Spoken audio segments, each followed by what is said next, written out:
Epiphone Les Paul Jr., ale sygnatura Billy'ego Joe Armstronga z zespołu Green Day.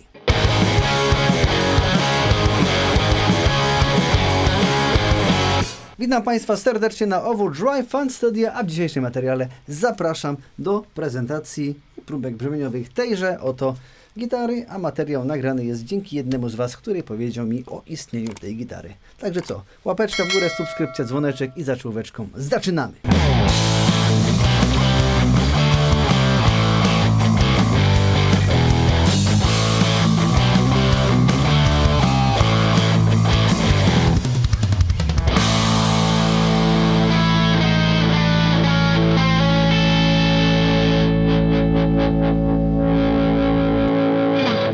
Słuchajcie, no nie jest tajemnicą, że jestem fanem punk rocka, jestem fanem Green Day'a, może nie jakimś takim wybitnym, że znam wszystkie piosenki, natomiast znaczną większość z tych, zwłaszcza starych płyt, jak najbardziej znam, uwielbiam i dużo słuchałem. No i co prawda nie jestem fanem gitar typu Gibson, typu Les Paul, bardziej jeśli chodzi o straty, są zresztą upodobanie między innymi, no bo w klipie do Basket Case Billy Joe Armstrong miał przecież takiego jakiegoś ściochranego strata, które chyba zresztą ma do dzisiaj. Natomiast Billy Joe lubił też sobie na Gibsonie pyknąć. Czasami to były właśnie takie gitary typu właśnie Junior, czyli z jednym przetworniczkiem. No i to oczywiście jak to było w marketingu, w show biznesie, jego sygnatury również powstały. Jest jego gibsonowska sygnatura właśnie Les Paula Juniora, ale również jak się okazuje wersja Epiphona również istnieje i no, o tym dzisiaj troszeczkę Wam będę gadał, przebijając w trakcie jakieś fragmenty, jak gram właśnie na tej gitarce, jakieś drobne riffy z podkładami.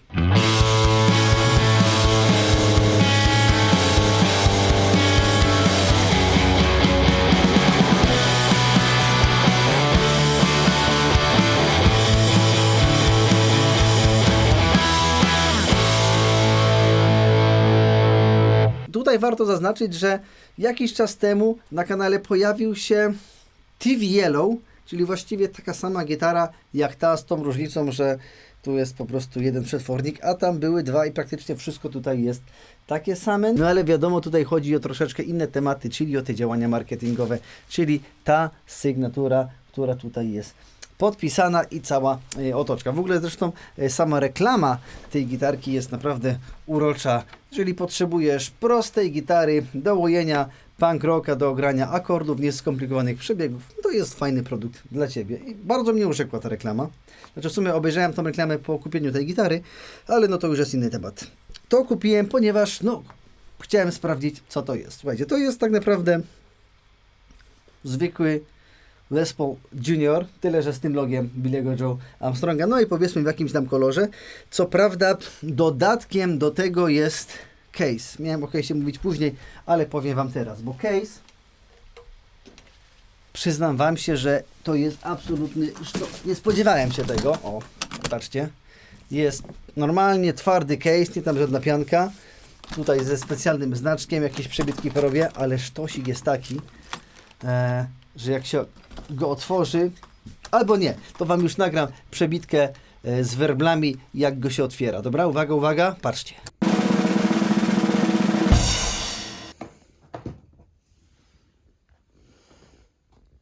No, powiedzcie mi, no, to wykończenie w środku, ten gepardzik, lampardzik, nie mam pojęcia, ten plusz tutaj, no jest po prostu przepiękny. Jak ja to zobaczyłem, mówię, no nie, to teraz wszelka informacja cenowa tej gitary jest uspokojona, ponieważ no za ten case'ik no można zapłacić. Tak, bo gitara kosztuje w tym momencie ponad 2000, tam chyba 2300 zł, a można byłoby kupić Juniora zupełnie taniej. Zresztą teraz w ogóle jakieś dziwne rzeczy stała, ponieważ jak sprawdzałem, to dzisiaj TV Yellow, ten, którego ja miałem wcześniej na kanale, który wtedy był za 1900 zł, teraz kosztuje 2,5, więc ja nie wiem, czy jakieś ceny w tym momencie nie idą do góry, no ale słuchajcie, ten case tutaj absolutnie zamiata. To ten case ja bym sam kupił za 400 dla siebie, więc gitara robi się za 1800 zł i już w tym momencie jest fajnie. No ale no tak to, co my mamy? Korpus oczywiście z mahoniu, gryf również, podstrunica z wawrzyna. Mostek, tu jest ten, słuchajcie, mostek Rob On, bez możliwości ustawienia intonacji. I nawet pod ostatnim materiałem dostałem tam jakiś komentarz, jak to nikt takiej gitary bym nie kupił, przecież nie da się ustawić intonacji. Natomiast jest to tak sprytnie jakoś zrobione. Wiadomo, weźcie pod uwagę gitary akustyczne, macie tam możliwość regulacji każdej struny z osobna? Nie. W gitarach klasycznych? Nie. A ludzie grają i stroją. Więc to w elektrykach mamy możliwość takiego naprawdę cyzelowania. Tu jest naprawdę to spoko ustawione. Nawet Wam mogę pokazać, ponieważ ostatnio kupiłem i bardzo się cieszę, że się udało w końcu wyrwać fajny tuner, który ma wyświetlanie, wiecie, tych centów, nie? To trzeba podłączyć gitarkę, nie? O, i patrzcie, jak na 12 progu mam strojenie, typu jest 1 cent, znaczy na zerówce, to tutaj na 12 progu jest jakieś 1-2 centy, więc naprawdę jest spoko. Teraz jakaś inna struna. Jest D, nie widzę ile jest centów, ale wy widzicie? Przydałaby się trzecia ręka, nie? Więc naprawdę tutaj, mimo tego, że nie ma opcji ustawienia, znaczy wiecie, przesuwa się sam mostek. Jest górna i dolna śruba i można sobie ten mostek przestawić. Mimo wszystko ta intonacja tutaj jest poprawna. Oscyluje tam 2-3 centy, czyli jest naprawdę ok. A swoją drogą polecam serdecznie ten tuner. Bardzo dokładny, niedrogi, tam chyba 70 czy 80 zł kosztował. To jest moje nowe, stałe narzędzie pracy. Tak, chyba nawet nie ma to wbudowany metronom też? Tak, ale nawet nie korzystałem. No ale tuner jest dokładny. To jest bardzo ważne. Także link też dam w opisie, gdzieś tam Wam zostawię. No i coż my tutaj mamy tak to poza tym? Siodełko Graftecha, 22 progi, klucze takie typowe typu vintage. No wiadomo, główka jest pewnie klejona, ale zalakierowana. Ogólnie wykończenie tej gitary jest ok. Nie ma tutaj jakiegoś mega sztosu, nie ma jakiejś padaki. Nie, znaczy jest bardzo ładnie. Jest ok, tutaj nic nie przeszkadza. Bardzo jest ładnie. Ładniej niż w jednym Gibsonie albo ESP, które miałem okazję gdzieś tam widzieć. Natomiast rzecz, która rzuca się w oczy, a właściwie w ręce, o może tak powiem, to jest, słuchajcie, gryf. Niby ten gryfik tutaj na siodełeczku jest ładnie, pięknie, bo na pierwszym progu 43 mm, w ogóle dużo, nie? 43. To dodatkowo po grubości, słuchajcie, 24,4. To jest jak dla mnie dużo. Dla mnie tyle to jest fajnie tu u góry, a tu u góry, kochani, jest 28,5. Także jeżeli w tym momencie ktoś z Was szuka gitary z grubym gryfem i szerokim, to właśnie znalazł materiał dla siebie. To jest tego typu gitara. Powiem Wam szczerze, że jakieś skomplikowane tematy mi się na niej gra źle. No ale jeżeli to jest gitara do grania prostych riffów akordowych, z czego Green Day zresztą słynie, to nawet jak nagrywałem Wam te przebiteczki, to w tym momencie jakoś mi wybitnie nic nie przeszkadzało. No dobra, to zobaczmy sobie, jak to cudeńko gra. Jestem na klinie.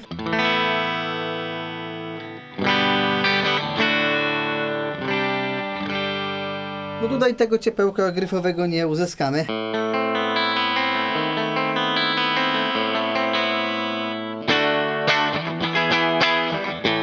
No ale możemy przecież troszeczkę tych Green Dayowych rzeczy też pograć.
Nie?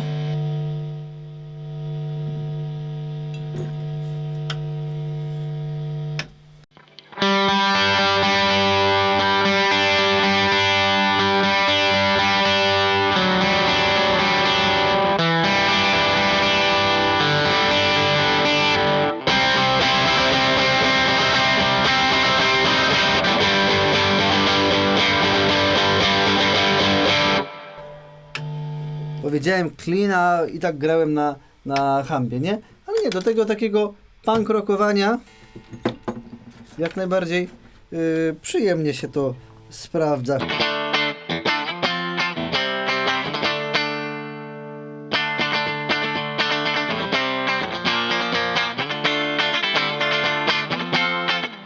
Nawet jakieś funky myślę, że na tym zagrają.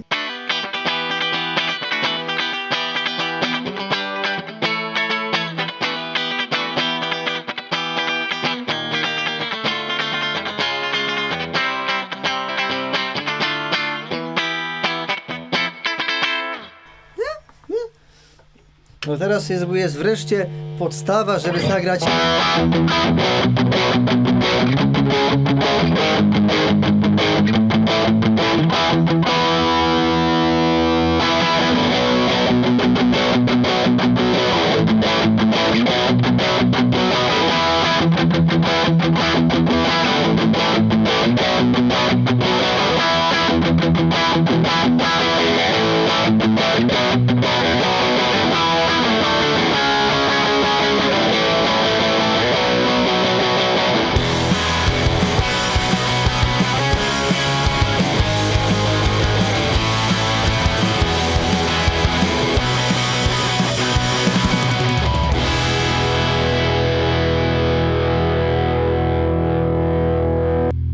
Nie, czasami w punk rocku ten klekot taki singlowaty, to są P90, więc takie, ja zawsze mówię, że u mnie P90 jest między singlem a humbuckerem, czyli mniej więcej gdzieś tutaj, nie?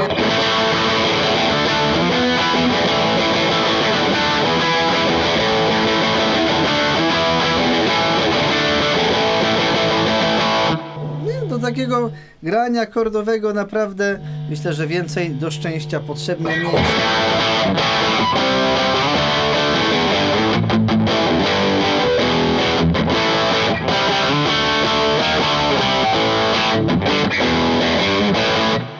Nawet wam nie przełączę na inną barwę, bo się nie da. Mogę co prawda ton ściągnąć.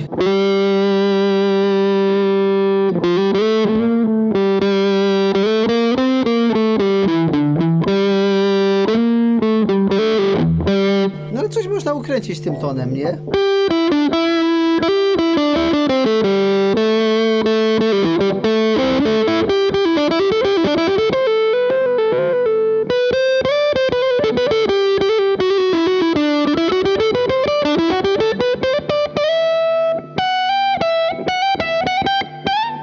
No.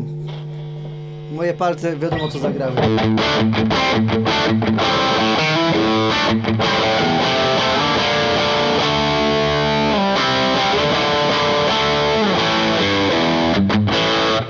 Nie, naprawdę, przyjemny instrumencik do zabawy. Jak ktoś nie potrzebuje miliona barw, miliona cudów, można tutaj naprawdę sporo fajnych rzeczy zrobić.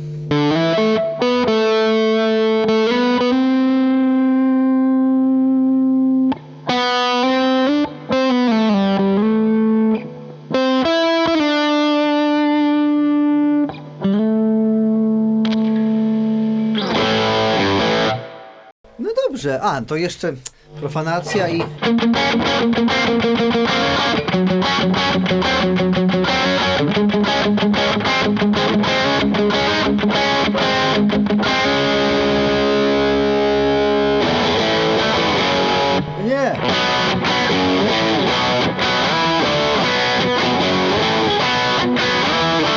Ale te offspringowe riffy już tak fajnie tutaj nie grają. Nie wiem, czy zauważyliście, no bo są po prostu... trochę cięższe, nie?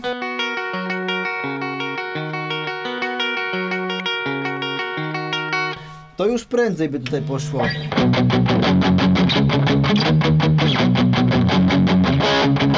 Ale i tak tutaj najlepiej brzmi Green Day. Nie, od E.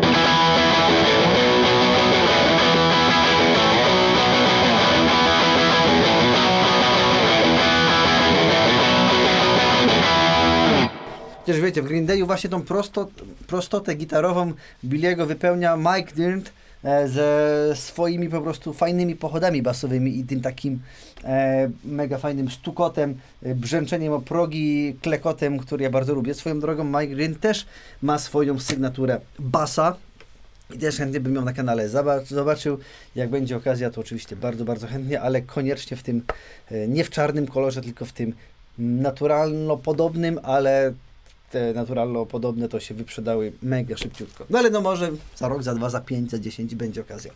Póki co, słuchajcie, kończę ten materiał. Gitarka najprawdopodobniej zostanie u mnie na muzycznych gratach, żeby można było ją sobie wypożyczyć, potestować, zobaczyć jak to się sprawdza. Także zapraszam serdecznie. A link do zakupu, bo jeszcze gdzieś tam są dostępne na rynku, również w opisie znajdziecie. A ja dziękuję serdecznie patronom kanału i czekam na jakieś Wasze komentarze. Czy jesteście fanami Green Daya, czy chcielibyście się pobawić taką gitarką i co o tym myślicie? No i co? Do zobaczenia w kolejnych materiałach na Overdrive Fan Studio. Pa!